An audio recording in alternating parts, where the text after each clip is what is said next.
بسم اللہ الرحمن الرحیم۔ تو بریک سے پہلے بات چیت کر رہے تھے فلسطین کے بارے میں، اور اس دوران ایک کالر نے پوچھا کہ ہم کون سا وظیفہ یا کون سی دعا کر سکتے ہیں۔ تو آخر پروگرام بریک سے پہلے میں یہ عرض کر رہا تھا کہ وظیفہ میں سب سے بہترین چیز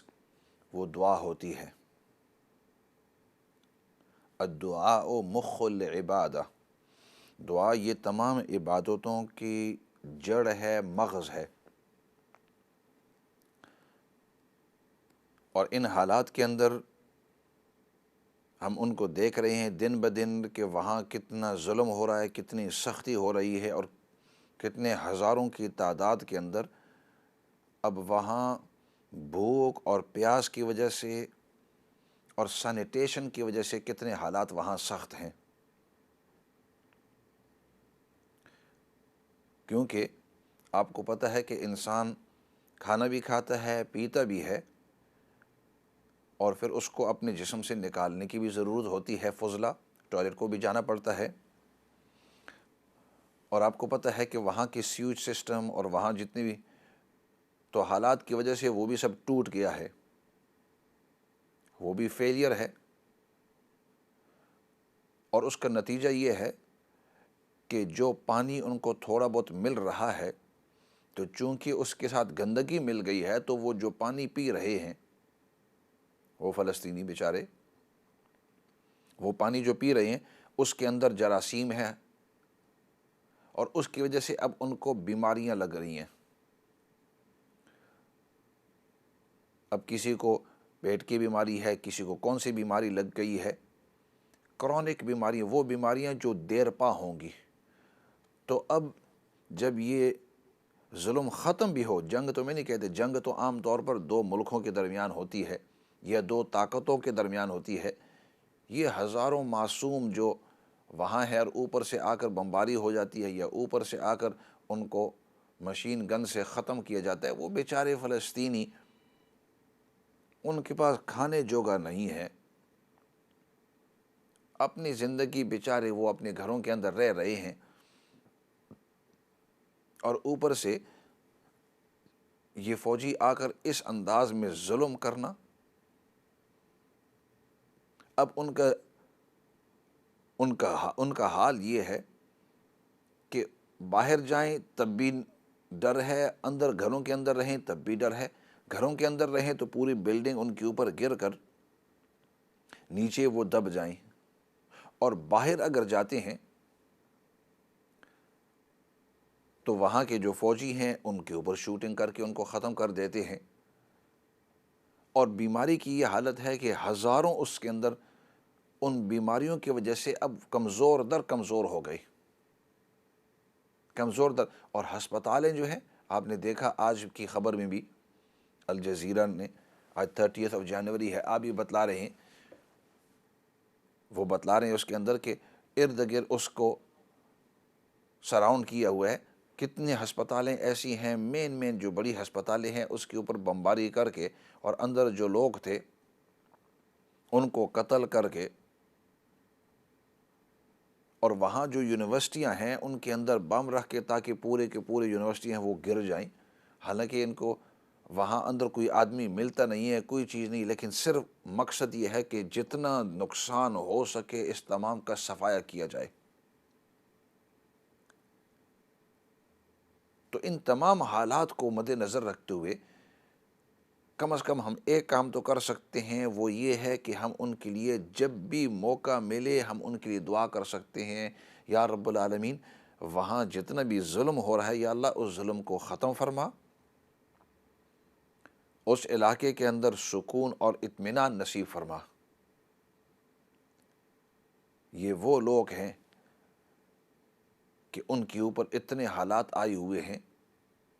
ورنہ کوئی اور قوم ہوتی تو شاید وہ اس کو برداشت کر سکتے۔ اور میں بریک سے پہلے مثال دے رہا تھا کہ اس دادا نے اپنے جب 8-9 سال کے بچے کو دیکھا وہ سفید کفن کے اندر بہت سارے لائن لگی ہوئی ہے، ایک کفن کے بعد دوسرا، تیسرا، چوتھا، بہت ساری ہیں۔ تو اس کے پاس گیا اور اس کو پہلے چوما، ہاتھ لگایا۔ ویڈیوز آپ کو ملتی ہیں۔ میں نے جب وہ دیکھا، when I saw that video of that grandfather coming to his grandson and he was very emotional. You could tell these two had a very close attachment between them. ان کا آپس میں قریبی تعلق تھا، بہت قریب تھا اس کے دل۔ وہ آیا، پہلے رویا، he cried، اور پھر اس کو اور کچھ نہیں آیا تو اس نے کہا کہ اے میرے بیٹے، ادھر جا کر نبی پاک صلی اللہ علیہ وسلم کے پاس شکایت ضرور کرنا کہ خذلونا، ہمارے مسلمان حکومتوں نے، امت نے، لوگوں نے ہماری اس سخت موقع کی اور مدد چھوڑ دی ہے، ہم اکیلے رہ گئے ہیں، کوئی ہمارے پاس نہیں آنے والا، کوئی ہماری مدد کرنے والا نہیں ہے۔ ادھر چھوٹا سا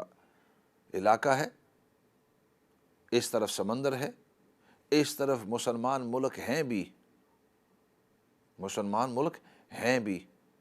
لیکن ان میں سے کوئی ایک بھی مدد کے لیے نہیں آ رہا۔ جارڈن اس کے ساتھ ہے، فلسطین کے ساتھ ہے، اس طرف ایجپٹ بالکل، مصر بالکل قریب ہے، جارڈن، اردن، باقی بھی دوسرے ممالک ہیں، لیکن ان میں سے کوئی ایک آپ کی مدد کے لیے، یا جو اسرائیلی حکومت ہے ان کے اوپر پریشر ڈالنے کے لیے کہ بھائی تم کرتے کیا ہو، اتنا ظلم ہمارے سامنے ہمیں نظر آ رہا ہے۔ اگر تم کسی خاص آدمی اپنا دشمن ڈھونڈنا چاہتے ہو تو اس دشمن کو انٹیلیجنس کے ذریعے ڈھونڈنا بڑا آسان ہوتا ہے۔ آپ جا کر ڈھونڈ لو، ان کے اوپر حملہ کرو، ان کے ساتھ تم لڑائی کرو، جو لڑاکے ہیں ان کے ساتھ تم لڑائی کرو۔ لیکن دکھ اس لیے ہوتا ہے کہ یہ جتنے بھی معصومین ہیں، ہزاروں بیچارے عام دن کے جو کام کرنے والے ہیں، ان کو قتل کرنا ان تمام صورتوں کے اندر، یہ سمجھ نہیں آ رہی۔ تو یہ حالات جو ہیں، اور ادھر یہ حالات ہیں، اور دوسرے ممالک کے اندر اگر جائیں تو ہمیں یہ پتہ چلتا ہے کہ اگر ایک شخص وہ الیکشن کے لیے کھڑا ہوتا ہے، یا ایک شخص وہ فلاں پارٹی کے ساتھ اس کا تعلق ہے یا نہیں ہے، تو اس کو اگر نہیں پکڑ سکتے تو اس کی بیوی کو، اس کے بچوں کو، پاکستان کے حالات اب سب کو پتہ ہے وہاں کس انداز میں ظلم ہو رہا ہے۔ اس کی بیوی کو، اس کے بچوں کو جا کر یہ چادر اور چار دیواری کو پامال کرتے ہوئے اور وہاں ظلم کرنا، یہ تو سمجھ نہیں آتی۔ کم از کم وہاں اسرائیل اور فلسطین کے اندر تو سمجھ یہ آتی ہے کہ دونوں آپس میں ایک دوسرے کے دشمن ہیں۔ یہاں ان ملکوں کے اندر پاکستان ہو گیا، وہاں مجھے سمجھ نہیں آ رہی، جب میں خبریں پڑھتا ہوں، سنتا ہوں، لوگ سناتے ہیں کہ اپنے مسلمان جا کر، اور وہ لوگ جو کلچر کو سمجھتے ہیں، اپنے ماحول کو سمجھتے ہیں، اپنے طور و طریقے کو، عادات کو سمجھتے ہیں، اس کے باوجود رات کو دیوار پھاند کر اگر آپ اس شخص کو پکڑنا چاہتے ہیں، کیونکہ یہ آپ کا سیاسی مخالف ہے، یہ سیاست میں اس نے بری چیز کی ہے یا کچھ کہا ہے، تو اس شخص کو جا کر پکڑ کر لے آؤ۔ لیکن مجھے اب تک سمجھ نہیں آ رہی کہ آپ ان دیواروں کو پھلانگ کر جاتے ہیں، 8-10 پولیس والے ہوتے ہیں یا ISI والے ہوتے ہیں یا جو کچھ بھی ہوتے ہیں، مجھے تو حالات کی پتہ نہیں ہے، اندر جا کر جب جاتے ہیں اور پھر عورتوں کے اوپر اور بچوں کے اوپر ظلم کرنا، یہ تو ہمارے اسلام میں یا کلچر میں یا ثقافت میں، یہ تہذیب میں، یہ تو چیز کوئی سمجھ بھی نہیں، آج تک اس طرح میں نے سنا نہیں ہے۔ ہو سکتا ہے کہ میری یہ کم علمی ہو۔ اور پھر ان کے گھروں کے اندر جا کر صرف ان کو مارنا نہیں، عورتوں کو مارنا، اور پھر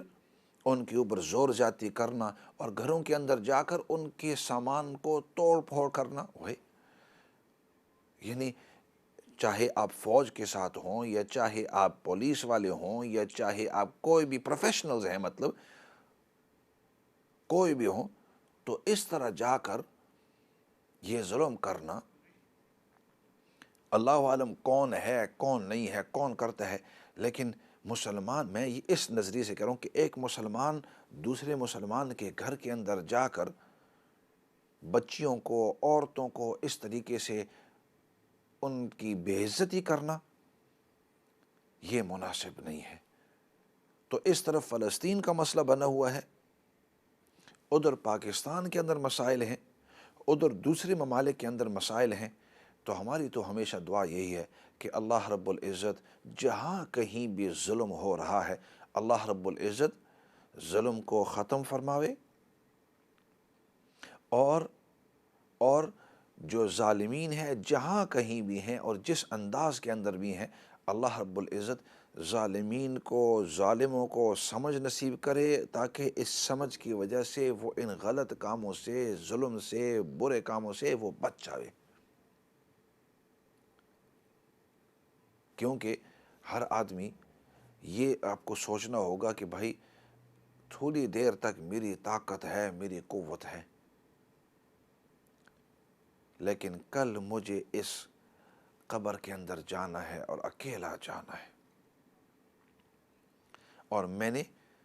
جس پر ظلم کیا ہو، ہر شخص یہ سوچے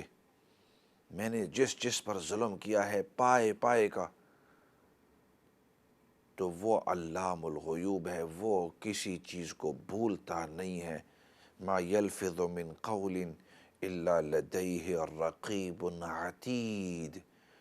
تمہاری زبان سے ایک بات، ایک لفظ بھی نکلتا ہے، وہ اپنی یہاں فرشتوں کو حکم دیتا ہے کہ ان کو لکھو، وہ لکھا جاتا ہے، وہ ریکارڈ رکھا جاتا ہے، اور کل قیامت کے دن اس ریکارڈ کو کھول دیا جائے گا اور آپ کو کہا جائے گا اقرؤ کتابیہ، اس کتاب کو پڑھ۔ اس لیے میں یہ کہا کرتا ہوں کہ اگر کسی شخص کو اپنے مال کی وجہ سے گھمنڈ ہے کہ میرے پاس بہت سارا مال ہے، بڑے تعلقات ہیں، میں خرچ کر سکتا ہوں، اور اس کی وجہ سے کوئی مجھے ہاتھ نہیں لگا سکتا، میرے تعلقات دور تک ہیں مال کی وجہ سے، تو اللہ رب العزت نے قرآن میں قارون کی مثال ہمیں دی ہے، ان قارون کان من قوم موسیٰ فبغى علیہم۔ قارون یہ موسیٰ علیہ السلام کی قوم میں سے تھا، فبغى علیہم، اس قارون نے موسیٰ علیہ السلام کی بے ادبی کی، سرکشی کی، اور قارون کی یہ حالت تھی وَآتَيْنَاهُ مِنَ الْكُنُوزِ مَا إِنَّ مَفَاتِحَهُ لَتَنُوءُ بِالْعُصْبَةِ أُولِي الْقُوَّةِ، ہم نے قارون کو اتنا مال دیا تھا کہ ان خزانوں کے اوپر جو دروازے ہوتے ہیں اس کی چابی ہوتی ہے، وہ چابی ایک خزانے کی، ایک چابی دوسرے خزانے کی، دوسرے خزانے کی، تیسرے کی۔ اس زمانے میں بینک تو نہیں ہوتے تھے، تو ان غاروں کے اندر ان کو دفن کیا جاتا، رکھا جاتا، اور اس کے اوپر چابی لگائی جاتی۔ وہ چابیاں اتنی زیادہ تھی کہ ایک اونٹ کی بڑی جماعت جو ہے اس سے وہ تھک جاتی تھی، پوری اونٹ کی جو جماعت ہے ان چابیوں کو لے کر وہ پھرتی تھی، اتنا مالدار تھا، اتنے زیادہ اس کے خزانے تھے۔ لیکن جب وہ سرکشی پر آیا تو اللہ رب العزت نے زمین کو حکم دیا کہ اب اس کو نگل لو، لمبا واقعہ ہے۔ تو اگر مال کی وجہ سے آکڑ ہے اور ظلم کر رہے ہو اور یہ سمجھتے ہو کہ میں اپنی ہی چلاؤں گا اور لوگوں کی نہیں سنوں گا، تو وہ قادر ہے آپ کو سزا دینے پر۔ اگر اپنی اتھارٹی کی وجہ سے کہ میرا اتنا دبدبہ ہے، میری سلطنت ہے، میری حکومتیں ہیں اور دوسری حکومتوں کے ساتھ میرے تعلقات ہیں، تو فرمایا فرعون جو مصر کے اندر تھا، اس کی جتنی حکومت تھی اور جتنا لوگوں کے اوپر دبدبہ تھا اور دوسری حکومتوں کے ساتھ تعلق تھا، اتنا کسی کے نہیں، لیکن اس کو بھی جب اللہ نے وقت دیا، مہلت دی، تو ایک وقت آیا کہ اس فرعون کو بھی پانی کے اندر ایسے ذلیل کر کے اس کو ڈبو دیا اور سزا دی کہ ہزاروں سال تک ابھی تک وہ سزا لوگوں کے سامنے ہے، اور اس کی بے عزتی کے ساتھ نام، اس کا بے عزتی کے ساتھ نام لے رہے ہیں۔ اور تیسرا فرمایا بعض لوگوں کو یہ سمجھ ہوتی ہے کہ میرے پاس بڑی طاقت ہے۔ قوم عاد، من اشد منا قوہ، کون ہے کہ جو ہم سے زیادہ طاقت رکھ سکتا ہے، ہم بڑے طاقتور ہیں۔ اس زمانے میں جانی طاقت تھی، آج کل ملٹری ہو، ہارڈ ویئر ہو، امونیشن ہو، ٹینک ہو، جو کچھ بھی ہو، آپ کے پاس طاقت آپ ظاہر کر سکتے ہیں، لیکن جب اللہ کا حکم آئے تو وہ طاقت کچھ بھی نہیں ہے۔ وہ چاہے تو وہ ابابیل کے ذریعے بڑے بڑے ہاتھیوں کو ختم کر دے۔ ابرہہ سووں کی تعداد کے اندر بڑے بڑے اس وقت کی جو طاقت تھی وہ لے کر آیا تھا، فوجی اور فوج کا سامان لے کر آیا تھا، لیکن اللہ رب العزت جب چاہے تو اس کو ختم کر دیتے ہیں۔ تو اس لیے فرمایا کہ کم از کم ہم اللہ کے ساتھ اپنی لو لگاتے رہیں۔ The least we can do is make دعا۔ اور دوسرا کام بہت اہم، اور وہ یہ ہے کہ اس فلسطین ایشو کے بارے میں باتیں بند نہ کرو، keep talking about it, keep the communication going۔ باتیں کرتے رہو، لوگوں تک بات پہنچاتے رہو۔ آپ کے پاس جو صحیح ویڈیوز، نیوز، جو آپ کے پاس خبریں، spread them to your friends۔ کیونکہ وقت کے ساتھ انسانی طبیعت ہے، وہ انسان کا ذہن وہاں سے ہٹ جاتا ہے۔ You begin to forget over time and you leave the conversation۔ Something as major as this is not to be forgotten and is not to be swept under the carpet۔ You need to keep talking about it، and you need to keep passing on this information to keep this alive so the world knows what is happening، تاکہ لوگوں کو پتہ ہو کہ وہاں کیا ہو رہا ہے۔ کیا پتہ آپ کے ایک میسج کی وجہ سے جو 10 آدمیوں تک پہنچے، وہ 10 آدمی 10 اور تک پہنچاویں، اور 100 آدمیوں تک وہ بات پہنچ جاوے اور ان کے دل کے اندر بات باقی رہے۔ تو اس لیے don't stop this media campaign. اسی کے ساتھ آج کے اس سیشن کو ختم کرتے ہیں، اور ختم کرنے سے پہلے آپ کو پتہ ہے کہ ہمارے بھائی جاوید کے جو بیٹا ہے راحت شملہ والے، تو ان کی بیوی آج بچہ دے رہی تھی، تو اس کے دوران بیوی بھی اور بچہ دونوں دنیا سے رخصت ہو گئے ہیں۔ تو ہماری دعا ہے کہ اللہ رب العزت ان کو اور باقی جتنے بھی مرحومین ہیں، اللہ رب العزت سب کی بخشش اور مغفرت فرماوے، اور اللہ رب العزت گھر والوں کو، فیملی کو، اقربا کو صبر جمیل نصیب فرماوے، اور اللہ رب العزت مرحومین کو جنت الفردوس میں اعلیٰ مقام نصیب فرماوے۔ اسی کے ساتھ آج کے سیشن کو دعا کے ساتھ ختم کر لیتے ہیں۔ الحمد للہ رب العالمین، والصلاة والسلام علی سید الانبیاء والمرسلین، محمد وعلی آلہ وصحبہ اجمعین۔ ربنا تقبل منا انک انت السمیع العلیم، وتب علینا یا مولانا انک انت التواب الرحیم۔ یا رب العالمین، تو ہم سب کو دین کی صحیح سمجھ نصیب فرما۔ یا اللہ، تو ہم سب کو دین پر استقامت نصیب فرما۔ یا رب العالمین، جہاں کہیں بھی لوگ پریشان حال ہیں، جس قسم کی بھی پریشانی کے اندر ہیں، سب کی پریشانیوں کو دور فرما۔ جہاں کہیں بھی ظلم ہے، یا اللہ اس ظلم کو دور فرما، اور سب سے بڑی بات وہ تیری رضامندی ہے۔ یا رب العالمین، تو ہم سب کو اپنی رضامندی نصیب فرما۔ سبحان ربک رب العزت عما یصفون، وسلام علی المرسلین، والحمد للہ رب العالمین، برحمتک یا ارحم الراحمین۔ اسی کے ساتھ میں آپ کا مخاطب ہوں مولانا فضل داد، اور ہمارا یہ پروگرام ہر منڈے اور ٹیوزڈے شام کو 7 بجے سے 8 بجے تک لائیو ہوا کرتا ہے، اور پھر اس کو ریپیٹ کیا جاتا ہے مختلف اوقات میں۔ This program of ours is live every Monday and Tuesday evening between 7 and 8, and then it's repeated at different intervals۔ خود بھی دیکھیے، دوسروں کو بھی بتلائیے۔ اسی کے ساتھ والسلام علیکم ورحمۃ اللہ وبرکاتہ۔